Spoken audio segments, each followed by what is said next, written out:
forward. She's like, well, we don't have a lot of money. And I said, it's not about money. I said, go to the beach, go enjoy yourself, go have fun. And maybe just bring water or soda or a bottle of wine to the beach. And it was amazing when she did that. The motivation, she was just excited for the next celebration. And it seems weird, but if you're looking forward to that next celebration, you're not only concentrating on that goal, but because you're concentrating on that celebration, it's more motivation for you. And like you said, it doesn't cost money. It could be anything. It could be go for a walk. It could be anything. Welcome to the Life by Design podcast. I'm your host, Kim Ward, a certified master life and business coach, NLP practitioner, and your guide to building a life and business that you absolutely love. Here, we're all about empowering family-focused entrepreneurs to design a leveraged business that supports your dreams, your values, and most importantly, your family. Each episode, we'll dive into practical strategies, mindset shifts, and powerful insights to help you create unstoppable momentum and lasting success without sacrificing what matters most.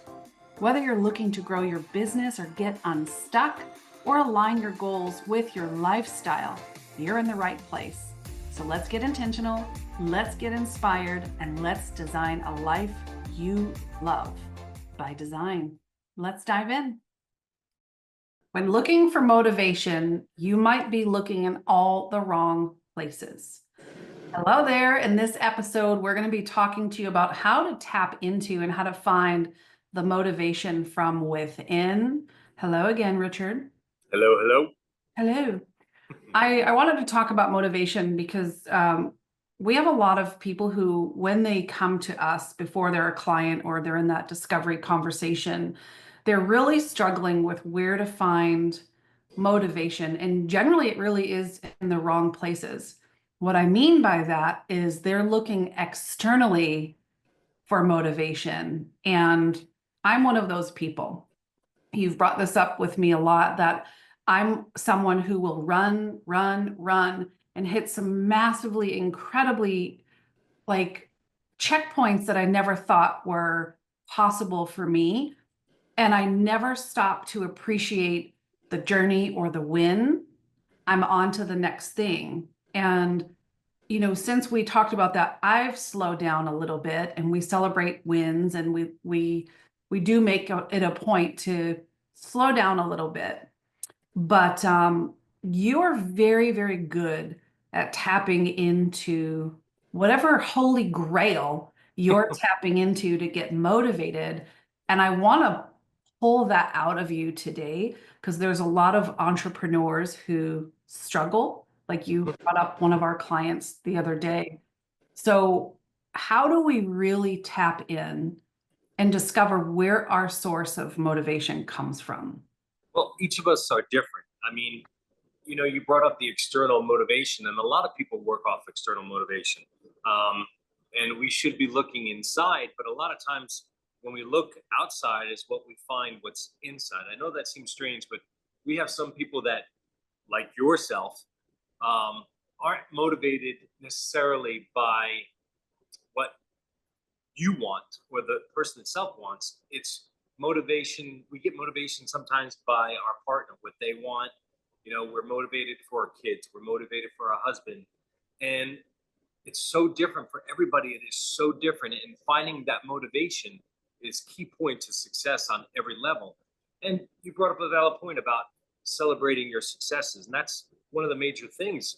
You sit here and you have a milestone or a success story to celebrate, but you don't, because you're so busy. Okay, I did this step. Now I'm going to the next step.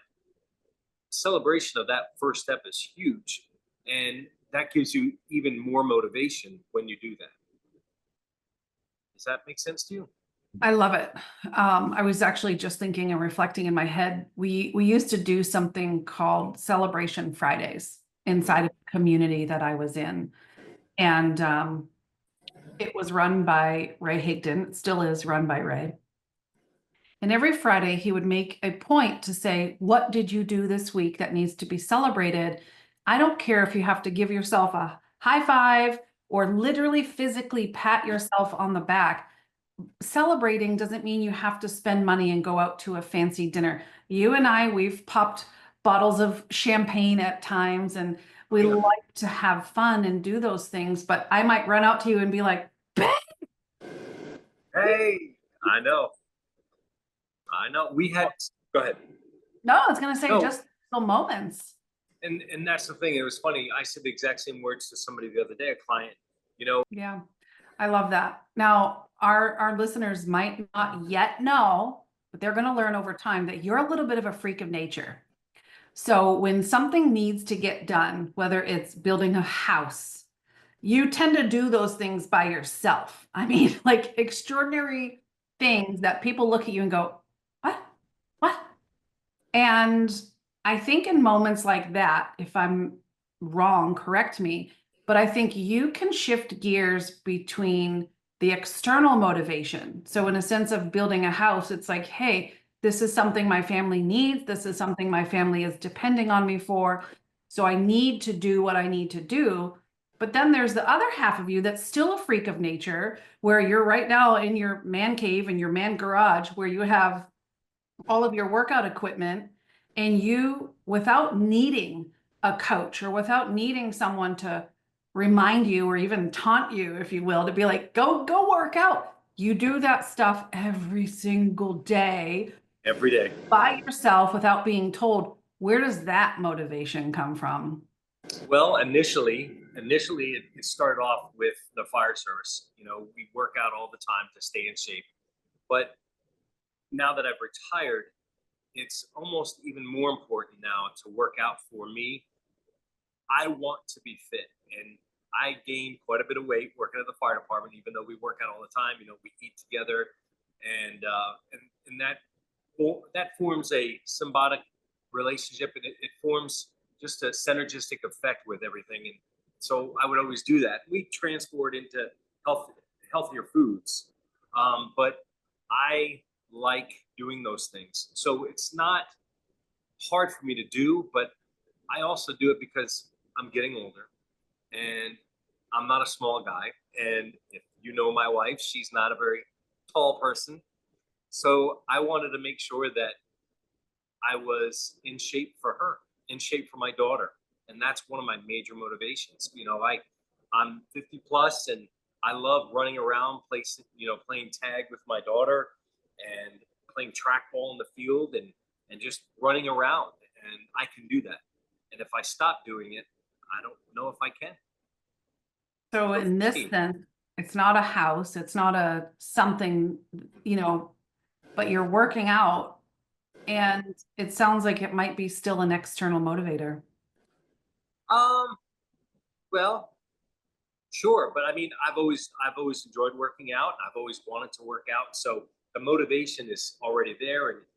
And as you know, I have way too much energy, so so it's a way of helping that. But for people that don't have the energy, it's the motivation does have to come in from inside, and you have to figure what that motivation is. And it could be, again, external factor. It could be your family, your own success, your pride, your stubbornness. It could be almost anything. But once you find where your motivation comes from, that's really when you can embrace it and you can put it together and formulate a plan and a direction and have the energy to do it. What I want to get to the bottom of for our clients and for our listeners and for our audience is, you've heard me refer to something of like, there's pressure perform and then there's pressure paralyze. And many entrepreneurs, we struggle with switching gears from, in my case, I was once a stay-at-home mom. You were making the money, I was raising the kids, and we got into that groove. And when I had to switch gears, or not had to, but I wanted to switch gears into business building, the motivation was there, but I didn't have the urgency. I would still play business and lean on your very healthy six-figure salary. So there wasn't a lot of motivation. And I think I shared this story before, but we decided to build a house in Tennessee and move from Florida to Tennessee. And at the time, because my lack of motivation, This business at the time wasn't producing what it needed to produce financially for you to be able to comfortably stay home. So you had to go find a job, which was now in construction, working 5 days a week, leaving the house at like 5 a.m. And you weren't physically used to those hours. You weren't used to that workload being in fire service for as long as you were. And I remember, I'll say this delicately, Oh boy, here we go. but being in a very small local environment, outsiders weren't as welcomed Oh yeah. they are now. Right. So no one cared that you were a captain or a lieutenant. No one cared that you were who you were. So you weren't given any kind of respect. And that hurt me. Like I was really mad that someone was treating my husband this way. And I was like, quit. I know you keep on saying it. Just stop. And you told me I can't. Your business isn't doing what we need it to do. And that was like a knife, like severing my heart into pieces. And it made me feel really bad about myself because I felt like if I were more motivated, I should be doing what I need to do for my family. And that lit a little bit of a fire under my butt to get busy. But if we're being real, and I know that the entrepreneurs who are listening right now, sometimes you're like, I feel like I'm doing the work, but I don't know what to do. I don't know what the right action steps are to take in order to build a profitable business. And so the day came where you called me and said, babe, have you got us? Yeah, I remember. I remember. Whew. I took a deep breath. I grit my teeth and I said, of course I do. And you're like, I Great. believed you. I'm on my way I'm like, home. wow, okay. Yeah, I Yeah. do. Come on home. And so you said, good, because I'm on my way. I just quit my job.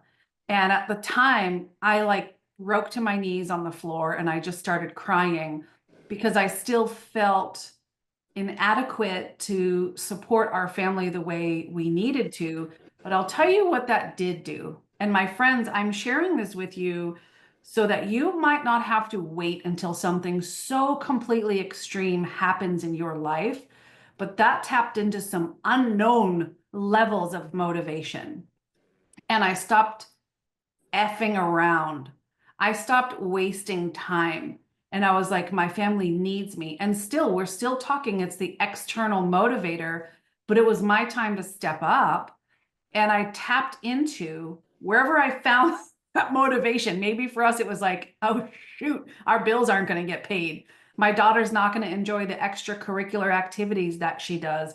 Or it's, I don't want my husband busting his butt, being disrespected, working as hard as he is after 25 years of being a true hero, right? And being a first responder. It's like, this is not cool. And so I stopped wasting time. I stopped procrastinating. And in the next 4 months, I made the equivalent of my old corporate annual salary. And that was the very first 6-figure year. So I don't want for them to have to experience something so extreme until they tap into that motivation. Because a lot of people, when your back is against the wall, they may fall into that pressure paralyze instead of the pressure perform. Because I'm a little bit of a freak in nature too, in my own way. You are. Anybody that tells you can't do anything, I'm like, oh boy. Okay, well that's being done now. Here she goes. Here she goes. Yeah. So how, if someone were to ask you, okay, Rich, like I think we all know internally where the motivation comes from, whether it's internal, which I think a lot of us lack because we don't feel like we're worthy enough. Sure. We don't respect or appreciate ourselves enough to do something for ourselves. So I'd say at least at the beginning for 99% of us, it's going to be an external motivator. What are some tangible steps we can take to find that motivation before it becomes fight or flight? Well, I mean, and I don't know if I'm going to be answering it fully of what you wanted, but if you want to start a business, you have to figure out why you want to start that business. Is it to go on trips? Is it to pay the bills? Is it to help other people, charities? That's what you need to figure out, because really, you, like you said, you want to have forward momentum before something bad happens. So you have to figure out, why are we doing this? You know what I mean? Again, is it to pay bills?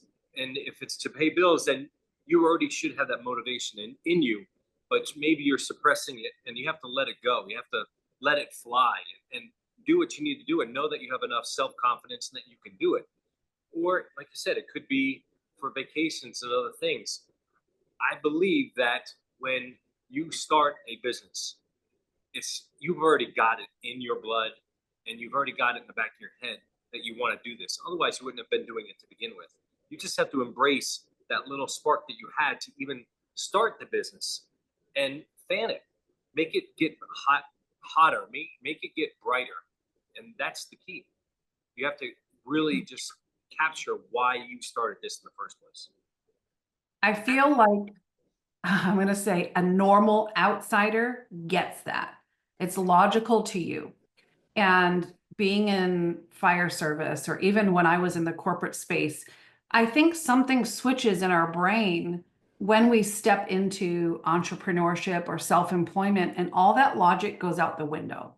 So it's easy. And I think a lot of us who are, whether we're a solopreneur, we're working from our home office, we get into our head and we just tell ourselves these stories that are complete BS. Right. And so for an outsider, it's easy to say something like, dude, just fan it, just get off your butt, just do the work. And it's like, and we sit here going, yeah, but if it was easy, I do it already. And we hem and haw, and we make a big thing, and we kick the can down the road. And before we know it, we're 6 months in misery. You know what I mean? So it's like, definitely. There has to be something that you're going to wake up in the morning and say, I'm getting after it. And you're not going to have the same energy every single day. I know. No. God knows. I think we just had this conversation with a client yesterday on Marco Polo, where she's like, my RA is flaring up. I don't want to do this today. Right. I'm like, yeah, there was a point, 2 or 3 years ago, October hit, it's Hallmark season. This girl was on the couch for 2 solid weeks. Oh, I know. Motivation is something you just have to find. I mean, I wish there was a magic pill or a magic statement. Every person is different.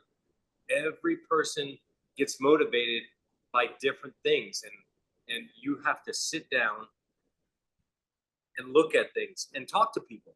It's good to have coaches. It's good to have people to consult with that can see things that you might not be able to see yourself. And Lord knows, many times you've told me, maybe I can tell you just got back from the fire station. What do you mean? You're just not the same. And you can always tell when I'm getting ready to go to the fire station, because your brain switches to a different activity, to a different norm. So that's the way it is. Yeah.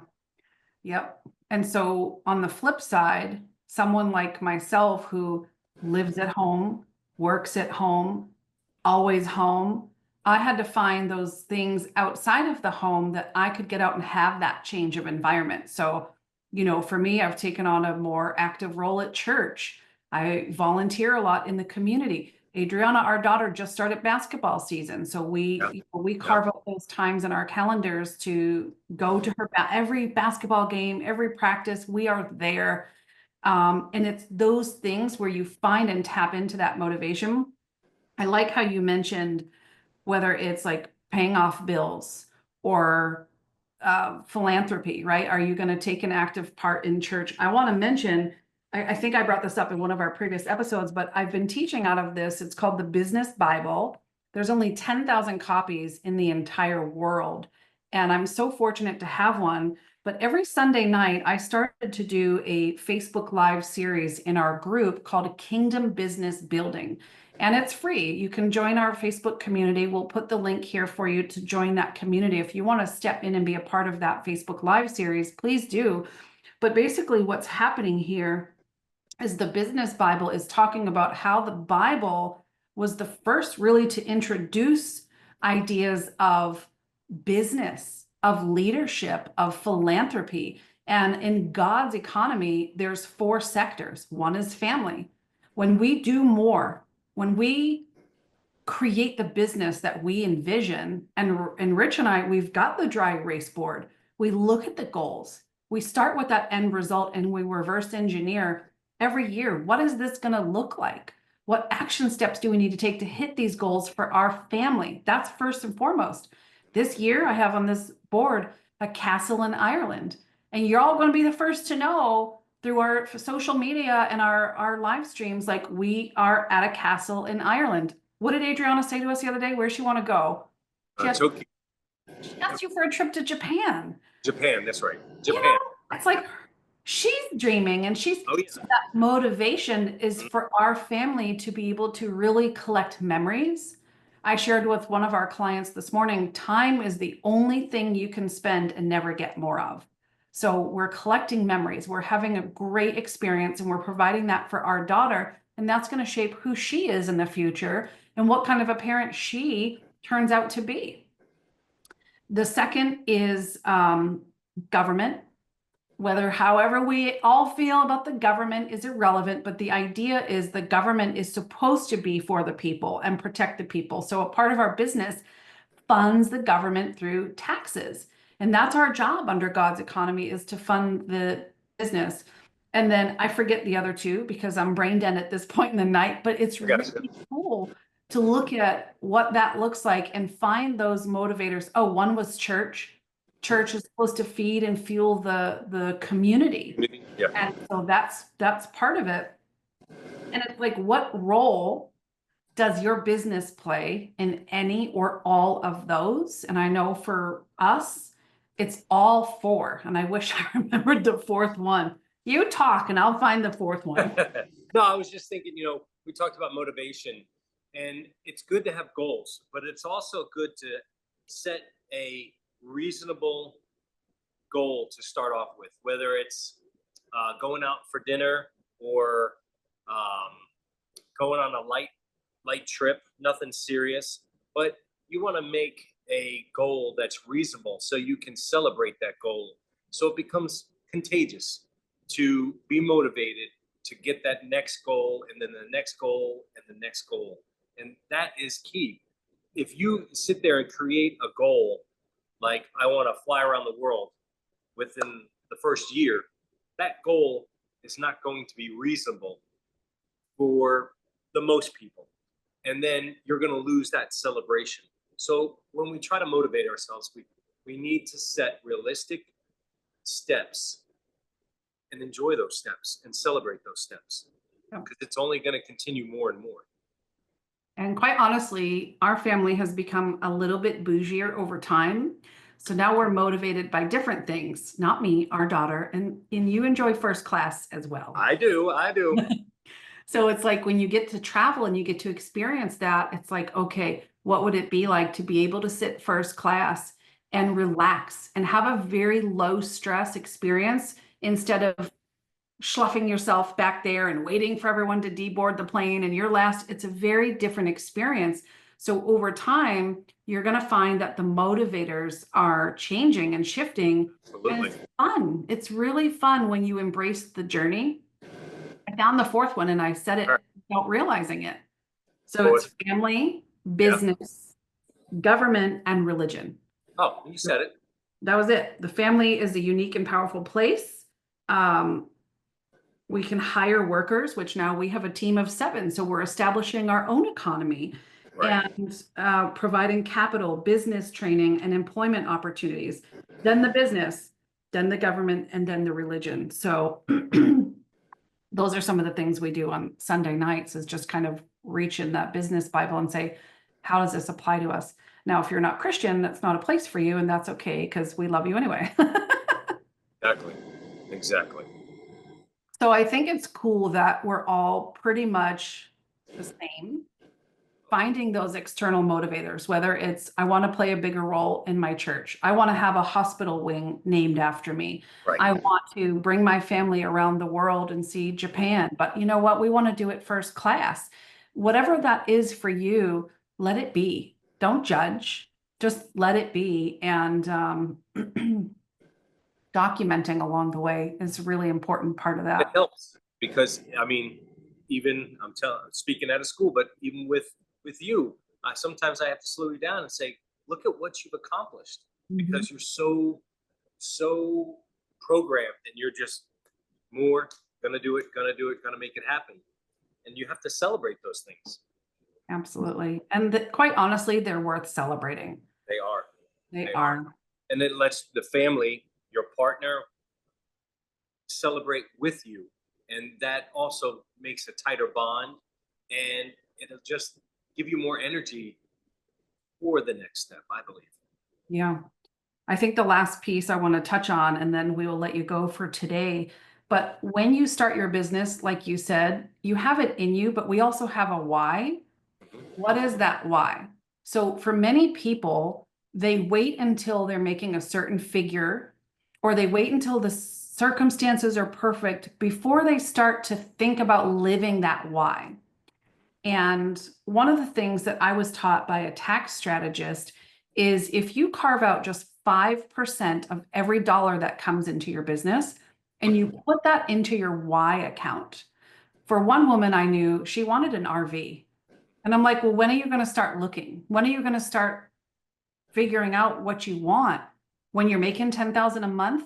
Because that's exhausting. What if little by little, you take 5% of your income and put it in your Y account and you watch that account grow? That motivates you like never before because now Sure. you're like, look at me, I'm already saving towards my why. And for us, that was Rich and I really, really, our souls want to get back to the beach. So whether we get back to a second home or whether someday we fully relocate, we haven't made that decision yet. But about a year or so ago, I had carved out that section of my business checking account. I use and love Novo checking. If you're looking for a great business checking account, we'll leave that link there. I think when you use our affiliate link, they will drop $40 into your account to help you get started. So that's super cool. But one of the things I love about it is you can carve out those reserve accounts. So for every dollar that comes into our business, 5% goes right to our Y account. Over the course of a year, it's like, hey, babe, we already have a down payment for a beach house. And that motivation is just now not just external, but you've been able to transition it to internal because you're starting to live and you're starting to dream. And I kind of had to learn that the hard way. Well, and you brought up, not this time, but we've talked before about a vision board, and I think that's part of it. Like you're talking about an RV. Get a picture of that RV, put it up on the vision board. Put, what do they put? The little steps to show how much money you make towards it. Something to give you an external motivation that your eyes can see, and then you're just going to be energized about the whole thing. That's awesome. Well, again, if Kingdom Business Building makes sense to you, join us Sunday nights, 6 o'clock Eastern. We'll have the link to the Facebook group down there. And thank you, Mr. Ward, for your wisdom as Thank always. you. Yeah, It's you're Mr. welcome. Ward. I was going to say it, but I stopped. Anyway, friend, we hope that we motivated you. You don't have to eat the whole elephant, just one bite at a time. We will see you in the next episode. Bye for now. And hey, before you go, don't forget to subscribe to our podcast. And as always, friends don't let friends grow and develop alone. So share this episode with someone you love and care about. We'll see you in the next episode.